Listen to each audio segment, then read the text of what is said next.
ও যশোরবাসী, এ খুলনা বিভাগের 10টা জেলায় থাকলে আমার মনে হয় আমি বাড়ির ভেতরে আছি।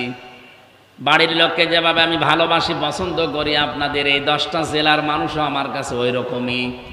এজন্য বড় ভালোবাসা নিয়ে বলছি, যে জিনিস আপনার না, ওই জিনিস যদি নিজের আয়ত্তে নিয়ে নেন, দাবি করেন, জোর জবরদস্তি করে, দখল করে, চাঁদাবাজি করে নিজের আয়ত্তে নিয়ে নেন, ওটা এখনই ফেরত দেবেন।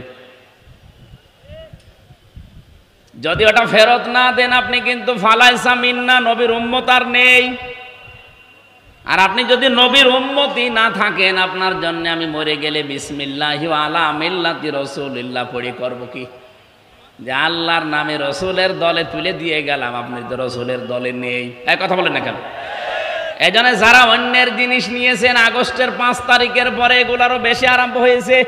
অনেকে যে যা সেখানে পেয়েছে, বাবা শাহজালাল সব হালাল।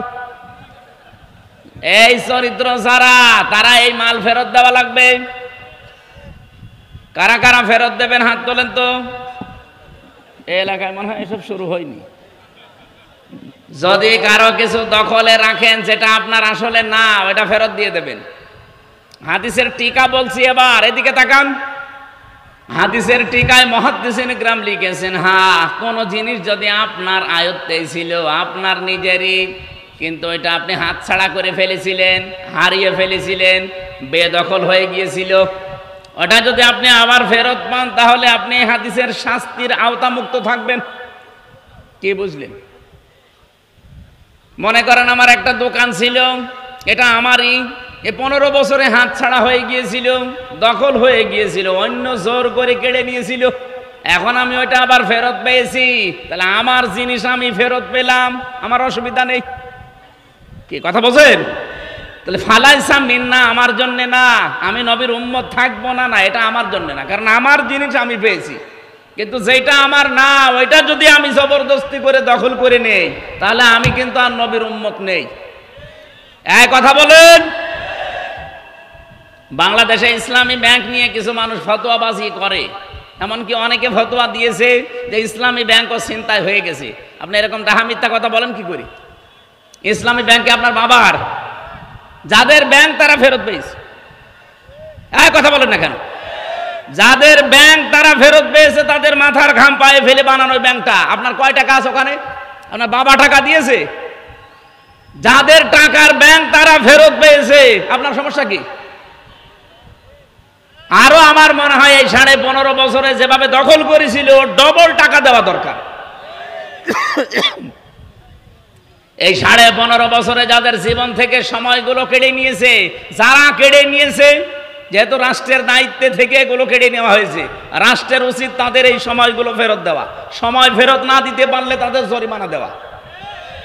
যেমন এই যে জনাব এটিএম আজহারুল ইসলাম বিনা কারণে 13 বছর জেল খাটলো। এক কথা বলেন। হাইকোর্ট থেকে, সুপ্রিম কোর্ট থেকে তাকে বিনা একেবারে নির্দোষ প্রমাণ করেছে যে ওনার কোনো দোষ নেই। এই 13 বছরে ওনার তদন্ত করে দেখলাম যে কোনো দোষ পাওয়া যায়নি। বেকসুর খালাস মানে কি? কথা বলেন না কেন? বেকসুর খালাস মানে ওনার কোনো দোষ আমরা এই 13 বছর অনুসন্ধান করে পেলাম না। এই যে আমার 3 বছর রেখেছিল, আমারও বেকসুর খালাস দিয়েছে। আদালত প্রমাণ করছে যে আমির হামজার কোনো দোষ আমরা পাইনি। 3 বছর আমরা আটক করে রেখেছিলাম যে কোনো দোষ আছে কিনা, না, একটা দোষও পেলাম না, এই জন্য বেকসুর খালাস দিলাম। তাহলে আমি 3টা বছর যে লস হয়ে গেল, এই বছরগুলো ঘুরিয়ে দেন। কে কথা বলছেন না কেন ভাই? আমার এই বছরগুলো ঘুরিয়ে দেন। আপনি তো প্রমাণ করলেন যে আমার কোনো দোষ নেই, আপনাকে একেবারে খালাস করে দিলেন। তাহলে আমার 3 বছর ফেরত না দিতে পারলে আমার এই 3 বছরে যত ক্ষতি হয়েছে ওই ক্ষতিপূরণ দেওয়া লাগবে। এই জন্যই তো আমরা চাই আজহারুল ইসলামের ক্ষতিপূরণ, কারণ ওনাকে বিনা কারণে আপনি এই 13 বছরে রেখে কিছুই প্রমাণ করতে পারেননি। শেষ পর্যন্ত বললেন উনি বেকসুর খালাস। আমার একটা কথা যদি মিথ্যা হয়, বানানো হয়, অন্য কোনো উদ্দেশ্যে হয়, বলেন, আমি আপনাকে এখনই পোড়াটা শেষ করে দেব। যেহেতু রাষ্ট্রে যারা দায়িত্বে ছিল তারা এই অত্যাচারটা করেছে, এই জুলুমটা করেছে, এখন যারা রাষ্ট্রের দায়িত্বে আছে তাদের উচিত হবে ওনার ক্ষতিপূরণ দেওয়া। ক্ষতিপূরণ কি দেবেন? কে? উনি তো স্ত্রী হারিয়েছে জেলখানায় থাকতে, জানাজাও পড়তে পারেনি। এনার স্ত্রীটা ফেরত দেন। এমনকি 13 বছরে উনি জীবন থেকে যা যা হারিয়েছে সবগুলো রাষ্ট্রের উচিত ফেরত দেওয়া। আর যাদের কারণে নষ্ট হয়েছে তাদেরকে উনি যদি মাফ না করে আল্লাহ তাদের মাফ করবে না, কারণ তারা অপরাধ আল্লাহর কাছে করে না, অপরাধ করেছে আজহার সাহেবের কাছে। কথা বলেন না কেন? আমার 3টা বছর আপনি কেড়ে নিয়েছেন, এখন যদি বলেন আল্লাহ কাবা শরীফ ধরে মাফ চাই, আমারে মাফ করে দেন, আপনাকে মাফ করবে মানে? আপনি কি আল্লাহর কাছে দোষ করেছেন? দোষ করেছেন হামজার কাছে, আগে আমার কাছে মাফ চান। আমি যদি মন থেকে বলি ঠিক আছে যান, যা হয়েছে হয়েছে, মাফ করে দিলাম। সেদিন ওসি সাহেব, যেটা আমার মামলার আয়ু ছিল, মাদারীপুরে বাড়ি, কল দিয়েছিল, বলছে হুজুর মাফ করে দিয়ে। আমি মাফ তো করে দেওয়ার জন্য আমি রাজি আছি, কিন্তু আমার টাকা ফেরত দেন। আপনি যে 3টা বছরে কত টাকা নিয়েছেন আমার বাবার কাছ থেকে, টাকাগুলো আমাকে ফেরত দেন। আর আকিস গ্রুপের কাছে নিয়েছেন 32 লাখ, এই টাকাগুলো ফেরত দেবেন, এরপরে বলবেন মাফ করে দি যান। আমি মাফ করে দিলাম, টাকা ফেরত না দিলে কোনো মাফ নেই। আপনি দোষ করবেন একজনের কাছে আর মাফ চাবেন আর একজনের কাছে, হয়? এই দেশে তো এইটাই চলে, অপরাধ করে একজনের কাছে, মাফ চায় আর একজনের কাছে। এটা পাগলামি ছাড়া আর কিছু না। এই যে কয়েকদিন আগে কামরুল বলে একজনের মন্ত্রী ছিল, মাথা ফেটে গেছে, পড়েছে, পায়খানায় পড়েছে, মাথা ফেটে গেছে। ওনার মন্ত্রিত্ব থাকাকালীন একটা অপরাধ করেছিল, পচা গম। আপনি শোনেননি? পচা গম ধরা পড়েছিল। ওই সময় যদি উনি জনগণের কাছে মাফ চাইতো, বলে না তদন্ত করা লাগবে। কি তদন্ত করবেন? যাদেরকে কমিটিতে রাখবেন সব তো ঘুষখোর, ওদেরকে তো তদন্ত কমিটিতে রেখে ঘুষ ঘাস দিয়ে আবার আল্লাহর ওলি ফ্রেশ হয়ে যাবে। কিন্তু ওই সময় যদি বলতো ঠিক আছে আমার ভুল হয়ে গেছে, যেভাবেই হোক আমি ভুল করে ফেলেছি, আমি মাফ চাই, আমারে মাফ করে দেন, দেশের 18 কোটি মানুষ, আরে 18 কোটি মানুষ যদি মাফ করে দিত, আল্লাহ আপনাকে মাফ করে দিত। কথা বলেন না কেন? তাওবাটা বাংলাদেশে যা ভেজাল, বিশেষ করে ভারত, বাংলাদেশ আর পাকিস্তান, এই 3টা দেশে তাওবা নিয়ে একেবারে পুরাটা চলছে। মানে কি বলবো, আর তাওবা হয় না আমাদের। তাওবা আর ইস্তেগফার এক জিনিস না। সব সময় আপনি ইস্তেগফার করতে পারেন, আস্তাগফিরুল্লাহ আস্তাগফিরুল্লাহ আস্তাগফিরুল্লাহ পড়েন, কিন্তু তাওবা এটা কিন্তু মারাত্মক জিনিস। নবীজি বলেন কোন মানুষ যদি তাওবা করে, আমারে ওয়াজে বসে বাড়ি চলে যাচ্ছে, 11টার আগে একটা লোক উঠবেন না। নবীজি বলেন 1 নম্বরে কোন মানুষ যদি তাওবা করতে চায়, সে যেন বলে আমি অপরাধী। আমি কি বলেন? বলেন। এখন এই অপরাধী বলবেন কার কাছে? না না, এই তো ভেজাল। এই জায়গায় তো কিছু হলে কাবা শরীফে চলে যাচ্ছে, গিলাপ ধরে কান্নাকাটি করছে। অপরাধী যারা, তারা অপরাধ স্বীকার করবে, তার কাছে অপরাধ করেছে যার কাছে। আরো আসতে বলেন। এই 15.5 বছরে যারা দায়িত্বে ছিল, তারা অপরাধ করেছে না করেনি? আপনার কাছে যদি নাও করে, আমার কাছে করেছে, কারণ আমার এখন 33 বছর বয়স। 18 বছর থেকে আমি ভোট দিতে যদি আরম্ভ করতাম, 3 বার ভোট দিতে পারতাম। 18 থেকে 33 কত হয়? 15 বছরে 3 বার ভোট হয়। আমি 3 বার ভোট দিতে পারতাম, একবারও পারি নাই। তা আমার এই অধিকারটা যে আপনি নষ্ট করলেন, আমার হক যে আপনি মেরে খেলেন, আর এখন যদি আপনি বলেন আল্লাহ আমারে মাফ করে দেন, আপনার মাফ হবে কি করে?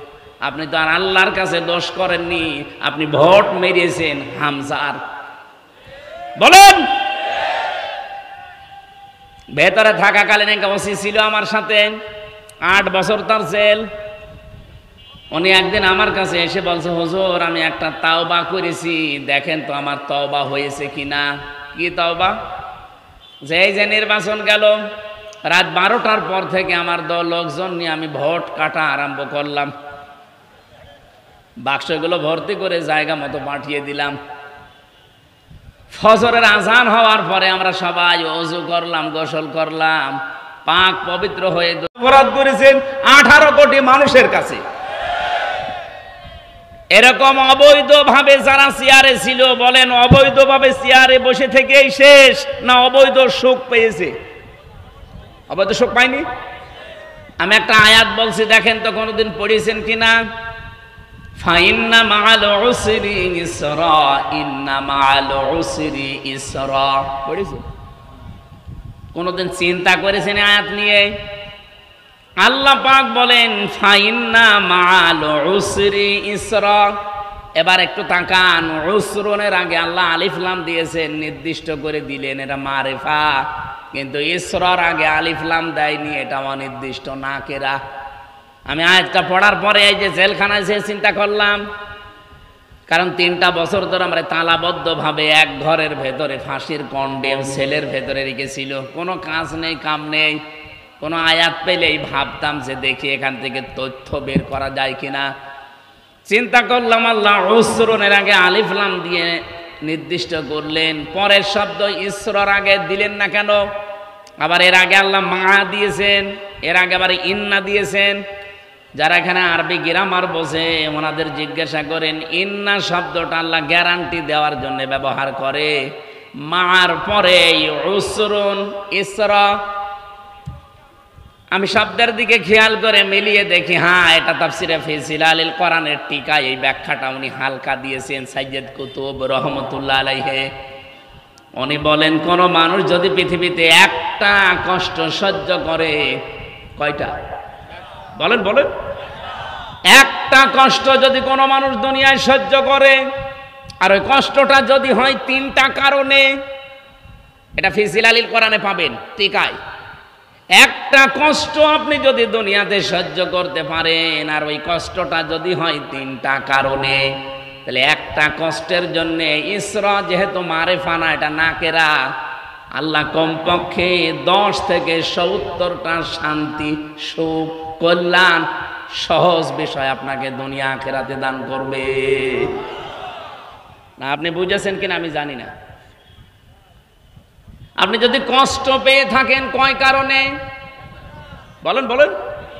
কষ্ট পেলে আপনি সুখ পাবেন তা না। কষ্ট তো হাতিনাও পেয়েছে, কি পায়নি? যাওয়ার দিন কি কান্না দেখেছেন?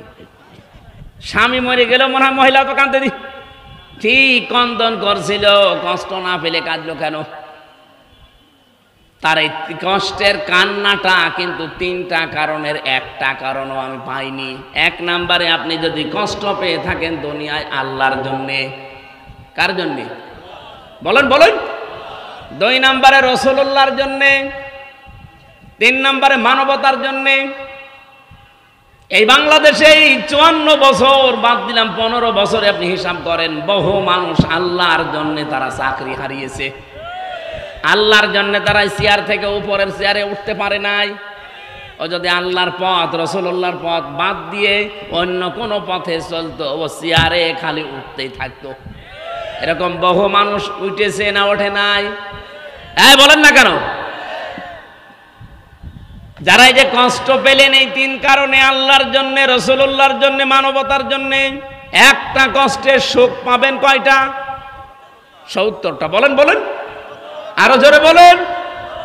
সিস্টেমের পরের আয়াতে দেখেন, যেহেতু আল্লাহ রিপিট করেছেন, ইন্না মাআল উসরি ইসরা। মা মানে কিন্তু পরে না, মা মানে কি? সঙ্গে, সাথে। আল্লাহ বলেন কোন মানুষ যদি একটা কষ্ট দুনিয়ায় সহ্য করে, কমপক্ষে তার সাথে সঙ্গে 70টা সুখ, শান্তি, কল্যাণ, স্বস্তি, নিরাপত্তা আমার আল্লাহ রেডি করে রেখেছেন। বলেন সুবহানাল্লাহ। এবার আমি আরেকটা ব্যাখ্যা বলছি, একটু তাকান। কোন মানুষ যদি দুনিয়াতে একটা সুখ ভোগ করে, আর ওই সুখটা যদি হয় অবৈধ সুখ, একটা সুখের কারণে কমপক্ষে 70টা দুঃখ তাকে ভোগ করা লাগবে। এই 15 বছরে যারা সুখ ভোগ করেছেন, কমপক্ষে মনে করেন 50টা।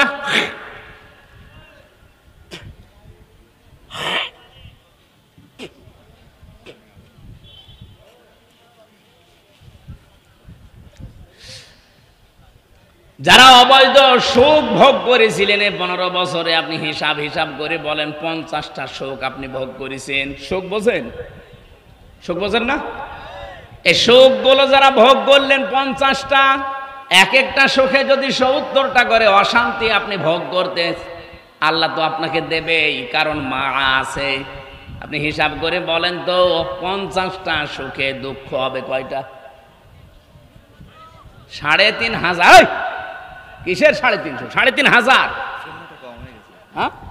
হ্যাঁ, শূন্যটা কম হয়ে গেছে। 3,500 দুঃখ, কষ্ট, অশান্তি, অপমান, অপদস্থ হবেন। এরপরে আপনার অন্য কিছু। হাসিনা যে সফল হতে পারে না এই 10 মাসে, এই কারণে ও কিন্তু 28 বার কমপক্ষে তৈরি করেছে ষড়যন্ত্র। এই 10 মাসে একবারও সফল হতে পারেনি, কারণ যত অবৈধ সুখ ভোগ করেছে, এক একটা অবৈধ সুখের জন্যে অন্তত 50টাও যদি সুখ পায়, 50টা না 50,000 পেয়েছে, কি মসে থাকতো। মাওলানা মামুনুল হক আর আমির হামজা এই দুইজনের লাল দাগ দিয়েছিল যে এদের যেন জামিন না হয়। বলেন সুবহানাল্লাহ। 3টা বছর মামলাটা 28 বার তুলেছে। সিএমএম কোর্ট, জজ কোর্ট, হাইকোর্ট মিলে 28 বার না। অথচ এই মামলা আগস্টের 5 তারিখের পরে শুধু তুলতে দেরি, মামলা জামিন না পুরা খারিজ করে দিয়েছে। আমি খাস কামরায় গিয়েছিলাম জজের, যে বললাম, মাননীয় জজ সাহেব, আপনি 3 বছর তো আপনার কাছে মামলা ছিল, তখন তো আপনি কিছু বললেন না, আর আজকে বলছেন যে এই মামলায় তো কোনো মাল ম্যাটারেস নেই, কি দিয়ে বিচার করব, যা খারিজ করে দিলাম।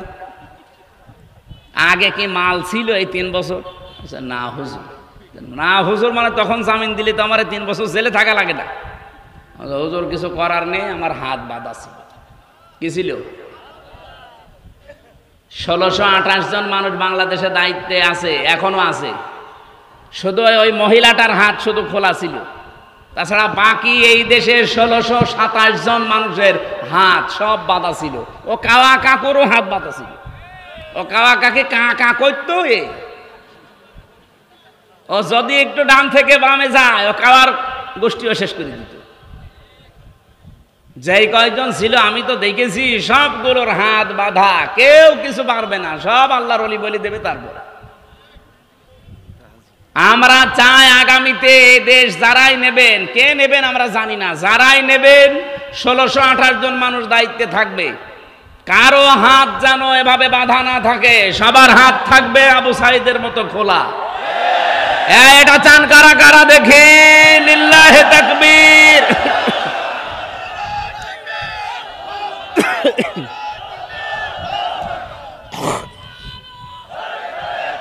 মাছ খেতেছে কাঁটা,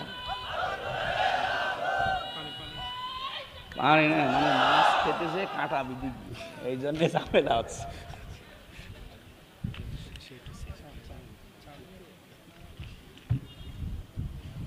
এই আর কয় মিনিট সময় দেবেন বলেন তো? আমার এখন মাহফিল কম তো, 2-5 ঘন্টা অসুবিধা, কিন্তু আপনাদেরকে যে উদ্দেশ্যে এরা নিয়ে এসেছে, আল্লাহর ওলিরা কি করেছে আমি জানি না। এই আমার ভাইয়ের সাথে চাকরি করে, এ নিয়ে কিভাবে কায়দা করে এখানে নিয়েছে আমি জানিও না। আজকে দুপুরবেলা জানলাম যে মাহফিল আমার এখানে। আমি তো সেই কুষ্টিয়া থেকে আসার সময় মনে করছি যে আমার চৌগাছা মাহফিল, তো চৌগাছা আসার পাশে এখানে না, আরো দূরে কোথায়, মনিরামপুরে।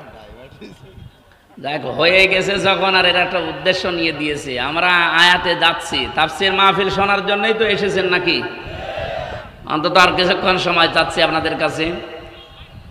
কিন্তু ওরা বারবার এই যে পেছন দিক থেকে একটু গোতা দিচ্ছে, দেখছেন না? মাওলানা সেলিম জাহাঙ্গীর সাহেব, ওনারা টাকা পয়সা চায়। আর আপনারা যারা এসেছেন, আপনারা তো টাকা দেওয়ার জন্য আসেননি, ওয়াজ শোনার জন্য এসেছিলেন। কি করব বলেন? তাহলে মাছ খেতে চাইনি ছাতাই কারণ, গলার ভেতর কাঁটা বেঁধে যা ঝামেলায় আছে। কে কে করবেন বলেন? টাকা দেবেন নাকি মাহফিল চালাবো? দেবেন?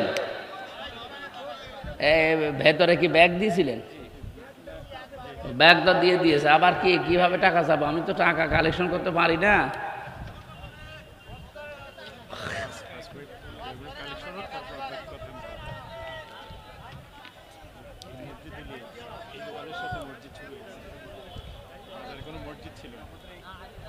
এখানে একটা বাজার আছে, শুনলাম এই বাজারে কোনো মসজিদ ছিল না, মসজিদ বানানোর চেষ্টায় আছে।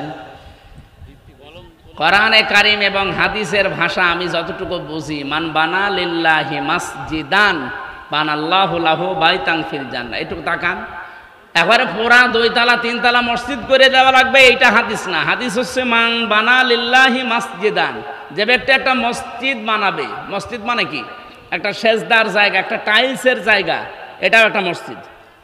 সুতরাং একটা টাইলসের জায়গা পরিমাণে এতটুকুর যা খরচ হয়, এরকম যদি 500 টাকা 1000 টাকা খরচ লাগে একটা টাইলস দিতে, এই পরিমাণের জায়গাও যদি কেউ কমপ্লিট করে দেয়, সে একটা মসজিদ বানানোর সওয়াব পাবে। আল্লাহ জান্নাতে তার জন্য ঘর বানাবে।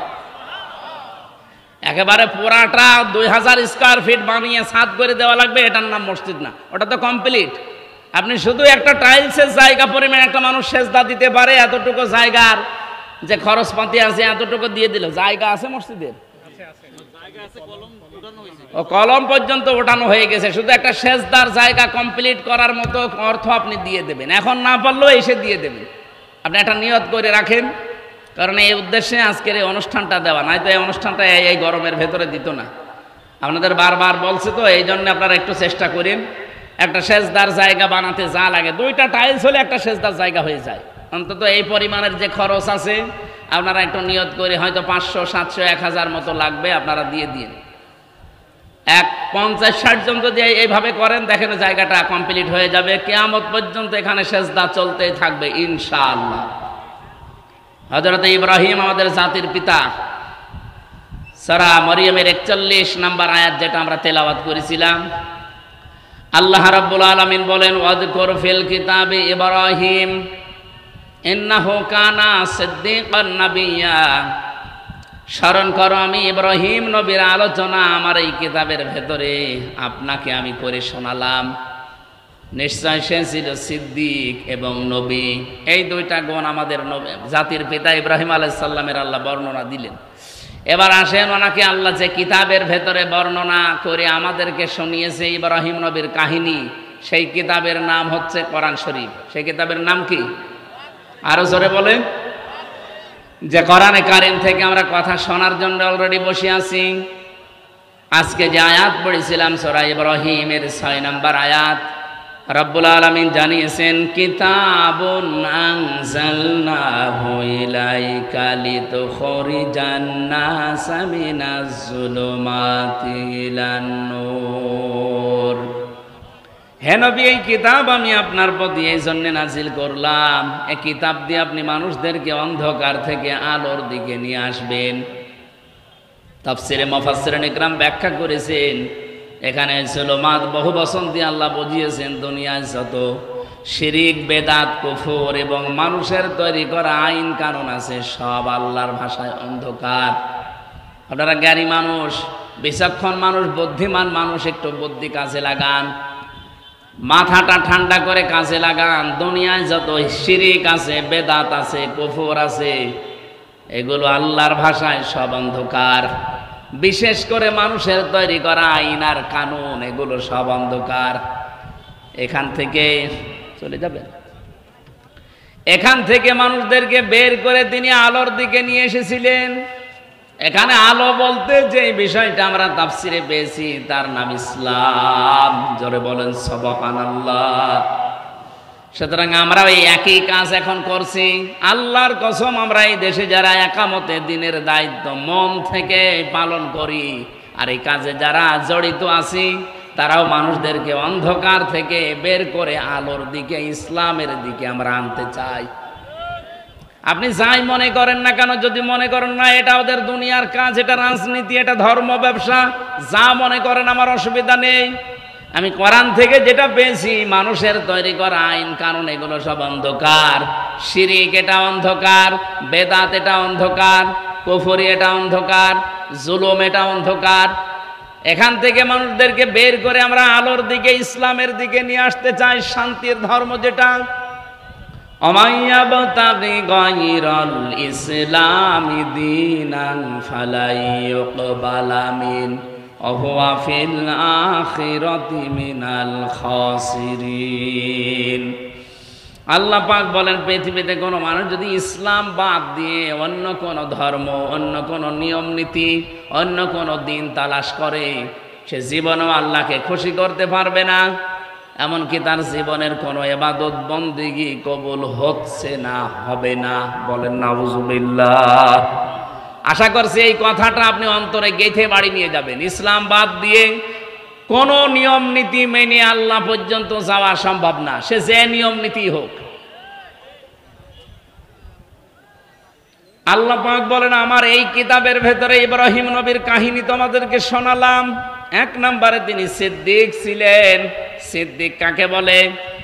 আমরা বাংলাদেশে অনেকেই মনে করি সিদ্দিক মানে যে সত্য কথা বলে সে সিদ্দিক। না, শুধু সত্য কথা বললে মানুষ সিদ্দিক হয় না। শুধু সত্যবাদীদের সাথে থাকলেই সিদ্দিক হওয়া যায় না। সিদ্দিক হচ্ছে সত্যকে সত্য জানার পর যারা দ্বিধাহীন চিত্তে সব কিছুকে পেছনে ফেলে যারা মেনে নিতে পারে, এরাই আল্লাহর কাছে সিদ্দিক।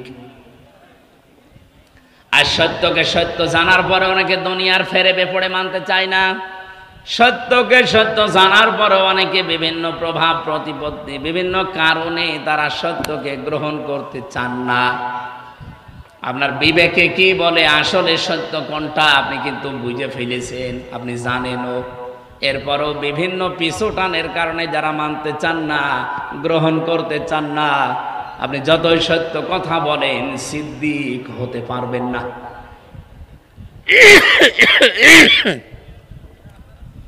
হযরত আবু বকর আমাদের মতো মানুষ ছিলেন। নবীজির মেরাজের ঘটনাকে যিনি যখন বিশ্বাস করে নিলেন দ্বিধাহীন চিত্তে, প্রশ্ন ছাড়া, বিশ্বনবী ওই দিন বলেছিলেন, আবু বকর, মেরাজের কাহিনী বলতে গিয়ে আল্লাহ নিজে পর্যন্ত আশ্চর্য হয়ে গেছে, আর তুমি কোনো প্রশ্ন ছাড়া এত বড় বিশাল কাহিনী বিশ্বাস করে নিলে। আজকে থেকে তোমারে আমি খালি হাতে ফেরত দিতে পারি না। তোমার নামে আজকে আমি নবী একটা লকব লাগিয়ে দিলাম। তুমি শুধু আবু বকর না, এখন থেকে তুমি আবু বকর সিদ্দিক। বাংলার মুসলমানেরা, বিশেষ করে যশোরবাসী, ভালো করে শুনবেন এটা। শুধু সত্য কথা বলেই কিয়ামতের দিন যে চারটা কাতার আল্লাহ বানাবে, মিনান নাবিয়িনা ওয়াস-সিদ্দিকিনা ওয়াশ-শুহাদাই ওয়াস-সালিহিন, এই চার কাতারের প্রথম কাতারে তো যেতে পারবেন না, নবীরা থাকবে। দুই নম্বরে সিদ্দিকরা, যারা সত্যকে সত্য জানার পরে দুনিয়ার সব পেছনে ফেলে যারা গ্রহণ করে নেয়, এরা কিয়ামতের দিন সিদ্দিক মানে আবু বকরের সাথে উঠবে। আর সেই সুযোগ এখন বাংলাদেশে যাচ্ছে। সত্যকে সত্য আপনি জানেন, বোঝেন, আপনি সত্যি বলেন তো সত্য কোনটা আপনি জেনে ফেলেছেন, বুঝে ফেলেছেন, এরপরও আপনি মানতে চান না কেন? জাতির পিতা ইব্রাহিমকে আল্লাহ এমনি সিদ্দিক দেয়নি, তিনি সত্যকে অনুসন্ধান করেছিলেন। আমাদের মতো মুসলমানের ঘরে তার জন্ম হয়নি, তার জন্ম হয়েছিল মুশরিকের ঘরে। তার বাবা মূর্তি বানাতো, এই জন্য নামই ছিল আজর। তিনি আকাশের তারকা দেখলেন, বললেন এটা আমার রব হবে। চন্দ্র দেখলেন, বললেন রব হবে। সূর্য দেখলেন, বললেন রব হবে। যখন সব ডুবে গেল, বলেন না, যেগুলো জিনিস ডুবে যায়, অস্তমিত হয়ে যায়, যার কোনো অস্তিত্ব নেই, আমি ওটা মানি না। ইন্নী ওয়াজ্জাহাতু ওয়াজহিয়া লিল্লাযী ফাতারাস সামাওয়াতি ওয়াল আরদা হানিফা ওয়া মা আনা মিনাল মুশরিকিন। হে আমার জাতির লোকেরা, আমি সত্য অনুসন্ধান করছিলাম, আজকে পেয়ে গেছি। আমি আমার এই চেহারাকে, আমার এই মুখকে আমি আল্লাহর দিকে একনিষ্ঠভাবে ঘোরালাম। শুধু ঘোরাইনি হানিফা, একনিষ্ঠভাবে ঘোরালাম। অমানা মিনাল মুশরিকিন, আমি কিন্তু আর মুশরিক না। আমি শিরিক করি নাই, করিও না, আমি মুশরিক না। তিনি সত্য অনুসন্ধান করে, খোঁজ করে, পেয়ে গ্রহণ করেছিলেন। আর আমরা তার সন্তান দাবি করি। জাতির পিতা ইব্রাহিমকে যারা বিশ্বাস করি, তাদের চোখে আঙ্গুল দিয়ে সত্য দেখানোর পরও মানতে চায় না।